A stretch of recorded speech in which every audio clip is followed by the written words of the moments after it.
अस्सलामुअलैकुम जनाब, मैं हूं तहमीना शेख। आप देख रहे हैं मेरा official YouTube channel Tahmina Shaikh official के नाम से। आज की ताजा तरीन सबसे बड़ी सबसे अहम खबर लेकर जनाब हाजिर हुए हैं आप लोगों के सामने।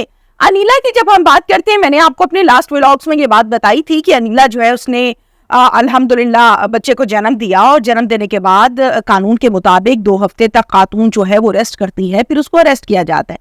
अच्छा, इसके साथ साथ आपको मैं ये भी बता दूं कि हमारे यहाँ चूंकि आपको पता है कि क्राइम की रेशो बहुत ज्यादा है, क्राइम को कंट्रोल करने के लिए पुलिस को स्ट्रिक्टनेस के साथ काम करना पड़ता है, अपनी अपनी ड्यूटीज को सरअंजाम देना होता है।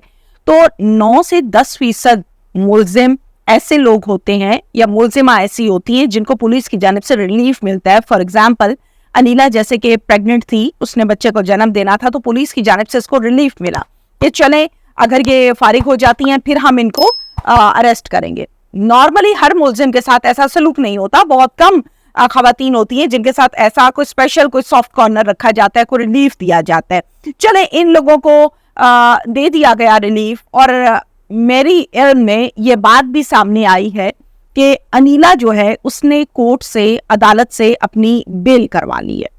अच्छा, ये एक लंबा टॉपिक है, मैं डिटेल के साथ इस टॉपिक पर आप लोगों के साथ बात करूंगी, लेकिन आप तमाम लोगों को मैं ये बात भी बता दूं कि जैसे कि पुलिस जो है वो अरेस्ट करती है, जाहिर है उन्होंने अपने ऑफिसर्स को आंसरेबल होते हैं, he is all are answerable for his officers कि क्या काम हो रहा है, क्या नहीं हो रहा, डेली बेसिस पर कैसी इन्वेस्टिगेशन हुई, कैसी नहीं हुई, ये तमाम चीजें जो है उन्होंने अपने ऑफिसर्स को बतानी होती है। लेकिन अनीला के मामले में थोड़ा सा पॉजिटिव पॉइंट रखा गया, थोड़ा सा सॉफ्ट कॉर्नर रखा गया, उसको रिलीफ दिया गया कि अगर वो जरा फ्री हो जाए तो फिर उसको अरेस्ट करेंगे। और अब मैं ये सुन रही हूँ, मेरी नॉलेज और मेरे जराये के मुताबिक उन्होंने कोर्ट से जमानत ले ली है। मुझे इस बात की समझ नहीं आ रही कि अनीला पेश होना क्यों नहीं चाह रही है।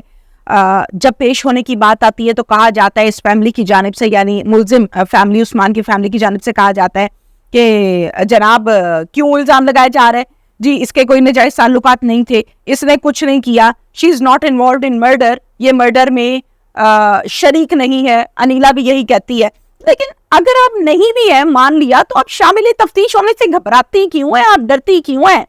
एक शख्स ने जुर्म किया ही नहीं, वो खौफजदा क्यों है, वो डर क्यों रहा है? उसको पेश होना चाहिए। अब अनीला ने जमानत ले ली है, अनीला शामिल तफ्तीश नहीं हो रही है, ना होना चाह रही है, ना कोई इस किस्म की बात होती है, तो यहाँ से जो मामला है ना वो थोड़ा सा मशकूक दिखाई देता है कि मामला मशकूक क्यों है, वजह क्या है ऐसी जो इस किस्म के मामला जन्म ले रहे हैं। इस्लामपुरा कत्ल केस, इस हवाले से आईओ साहब जिनको कहा जाता है इन्वेस्टिगेशन ऑफिसर, डीएसपी साहब जिनको कहा जाता है डेप्यूटी सुपरिटेंडेंट पुलिस, एसपी साहब सुपरिटेंडेंट पुलिस, इनके पास फैमिली पेश हुई है। कौन सी फैमिली? मुलजिम फैमिली।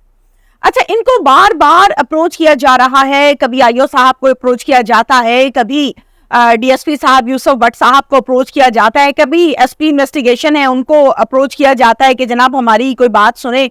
देखें, पुलिस तो बात सुनने के लिए बैठी हुई है, पुलिस बात भी सुनती है, पुलिस इसका जवाब भी देती है, लेकिन होता इस तरह से है बाज़ औक़ात के पुलिस जो है वो यकीनन आप लोगों की बात सुनती है, दोनों पार्टीज की बात सुनती है, लेकिन काम चूंकि करना होता है मेरिट के ऊपर, काम चूंकि करना होता है आप लोगों की इन्वेस्टिगेशन के ऊपर, तो उसके मुताबिक चलना होता है। तो इसी तरह से इन तमाम ऑफिसर्स को 1 बाय 1 अप्रोच किया जा रहा है मुलजिम पार्टी की जानिब से। और अब जो ताज़ा तरीन बात है वो मैं आप लोगों को बताने जा रही हूँ। आपको पता है कि हमारे जो इस टाइम लाहौर के डीआईजी ऑपरेशंस हैं, फैसल कामरान साहब जो कि सरगोदा से यहाँ पर ट्रांसफर हुए, अब डीआईजी ऑपरेशन लाहौर लगे हुए हैं। फैसल कामरान साहब के पास ये फैमिली पेश हुई, इन्होंने जाके बताया कि हमारे साथ ज्यादती हो रही है, हमारा ये मसला है। फैसल कामरान साहब के दफ्तर के दरवाजे तमाम लोगों के लिए ओपन है, लेकिन वो लोग जिनके साथ जुल्म हुआ है, ऐसे तमाम लोग जो जालिम हैं, उनके लिए बिल्कुल नहीं है, और ये उनका ओपन बयान है।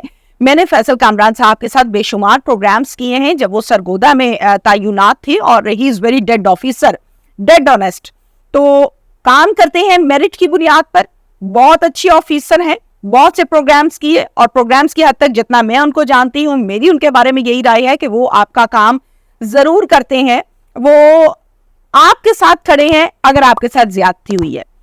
ऑफिशियल टाइम से निकालकर पर्सनल टाइम में भी आपका काम करके देंगे, लेकिन जहां पर आपने गलत काम किया वो आपको जरूर पॉइंट आउट भी करेंगे। तो जनाब उनके पास जब ये फैमिली पेश हुई है, इन्होंने डीआईजी साहब ने उनको रेफर कर दिया एसपी साहिबा के पास कि एसपी साहिबा के पास जाएं और उनसे जाके अपने मसले के ऊपर बात करें। वो जिस तरह से कहती हैं फिर उस तरह से आपके जो मसाइल हैं उनको सुना जाएगा। अब इम्पोर्टेंट बात यह है कि एसपी साहिबा के पास दोनों पार्टीज पेश हुई हैं, यानी सबा और हिना नोमान के घर से, और दूसरी पार्टी की जानिब से हम बात करें तो उनमें आ जाती है जनाब अनीला आ जाती है। उस्मान चूंकि आपको पता है कि already he is in jail, तो वो अरेस्ट है पुलिस के पास। तो ये दोनों पार्टीज वहां पर पेश हुई हैं, दोनों ने अपने अपने मसाइल बताए हैं। अब आगे इन्वेस्टिगेशन होती है तो पता लगेगा कि ये मामला, ये ऊंट किस करवट बैठता है। बात आ जाती है बच्चे के ऊपर। मैंने आपको बताया था कि नोमान ने बड़ा क्लियरली अपना पॉइंट ऑफ व्यू दिया है कि ये जो बच्चा पैदा हुआ, यानी उस्मान का जो बेटा पैदा हुआ, ये उनका खून है, वो अपना खून हमसे ले सकते हैं, वो अपने साथ लेकर जाएं और वो इसके वारिस है। तो बड़ा पॉजिटिव जेस्चर था। इसके ओपोजिट या इसके हम कहेंगे कि मुताबिक जो दूसरी पार्टी है उनका पॉइंट ऑफ व्यू कुछ इस तरह से आया है। उन्होंने कोर्ट से राब्ता किया है, कोर्ट में जाके ये कहा है कि जनाब गार्डियनशिप जो है वो हमें बच्चे की दी जाए, क्योंकि बच्चा जो है, बच्चे का जो बाप है वो जेल में है। तो जब नोमान ने पॉजिटिव जेस्चर दे दिया था, लेकिन उन्होंने इस पर एतबार नहीं किया और ये बाकायदा कहा है कि हम कोर्ट से बच्चे को लेंगे। तो कोर्ट से बच्चे को लेने के लिए काम किया जा रहा है, गार्डियनशिप ली जा रही है ताकि हम बच्चे को अपने लें और हम उसको पालेंगे। ये सारी की सारी जो सूरत हाल है वो आप लोगों के सामने है उस्मान की फैमिली की जानिब से। अब कुछ हम बात कर लेते हैं नोमान की फैमिली की जानिब से। आपको पता है कि बेशुमार इंटरव्यूज, प्रोग्राम्स किए गए, जिसमें मैंने भी किया, कुछ यूट्यूबर्स ने भी किए, लेकिन मैंने अल्हम्दुलिल्लाह मुल्ज़िम पार्टी में से किसी का भी इंटरव्यू नहीं किया, और ना मुझे मेरी एसओपी और मेरा कानून मुझे इस चीज़ की इजाज़त नहीं देता कि मैं मुल्ज़िम का इंटरव्यू करूं आजकल के दिनों में, नाउअडेज। अच्छा, नोमान की फैमिली की जब हम बात करते हैं तो नोमान की जो फैमिली है उनको उनके लीगल एडवाइजर मींस वकला, वकील ने मना कर दिया है इंटरव्यू देने से। उन्होंने ये कहा है कि अब आपने इंटरव्यू नहीं देना, आप इंटरव्यू देते हैं, मुल्ज़िम पार्टी उसका जवाब देती है, फिर वो पॉइंट ऑफ व्यू यूट्यूबर्स को देते हैं, फिर आप उसका जवाब देते हैं। बातें वही हैं जो हम पहले ऑलरेडी कर चुके हैं, तो बार बार उन्हीं बातों को रिपीट करना कोई अच्छी बात नहीं है। तो अहम खबर ये थी जनाब के डीआईजी साहब के पास पेश हुए, नोमान की फैमिली को पॉइंट ऑफ व्यू देने से मना कर दिया गया है वकला की जानिब से। अब आगे देखते हैं कि मामला किधर को बैठेगा। जो भी होगी सूरत हाल आपको साथ साथ बताते जाएंगे। Thank you very much.